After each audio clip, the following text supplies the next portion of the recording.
Israel's prime minister is making it crystal clear, doing his best to end any confusion or speculation. Thanks for tuning in for your daily dose. Israel, he says, will continue to provide humanitarian assistance to desperate Syrian families camped out near Israel's border, but they will not be allowed to cross. Our Middle East correspondent Emily Rose reports on how Israel's efforts to help include even life-saving medical aid.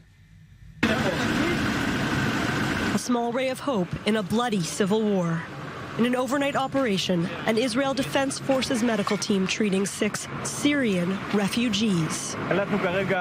We recently took in 4 injured children and 2 additional injured civilians, all of whom are moderately to severely wounded. Israeli troops delivered life-saving treatment on the border, then rushed the patients to hospitals in Israel for further medical treatment. Despite the difficult circumstances they are witnessing and the tragedies they are exposed to, the soldiers understand this mission's great importance and the tremendous values it represents. Those children, in many cases now alone, their family members killed by the latest round of bombing. The escalation in Syria's southern rebel-held Dara district has forced desperate civilians to go south towards the borders with Jordan and Israel. While Israel has no diplomatic ties with Syria, the IDF says it continues to offer medical treatment for refugees. The operation dubbed Good Neighbor. According to the IDF, over 3,500 civilians have been treated in Israel since 2013, and kids have largely been on the receiving end. Since 2016, over 1,300 Syrian children suffering from various illnesses have been given one-day treatment in specialty clinics. And along the Israel-Syrian border, there's the Mazor Ladach Field Clinic, established by the IDF and international aid groups. It has provided medical treatment to approximately 6,000 civilians. While Assad's forces continue their push to retake Dara from the ground and from the air, for these families, treatment has come from a place they, until now, knew only as enemy territory.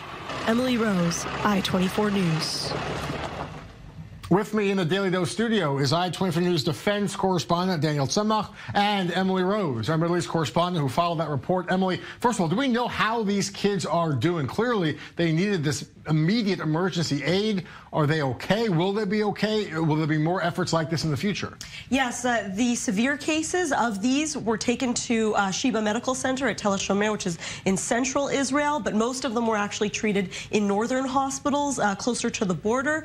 Of the severe cases, we do have one update that a 10-year-old girl who was rescued after a building collapsed upon her. She was treated on the border for severe chest injuries, head injuries, burns, and bruises. She is now in stable condition. We've spoken to the... She was in very critical condition. Now her condition improving. Yes, she's breathing with a respirator and she's still unconscious, but she is, the prognosis is that she is going to live with a long recovery process, and the doctor updated us that is her prognosis. And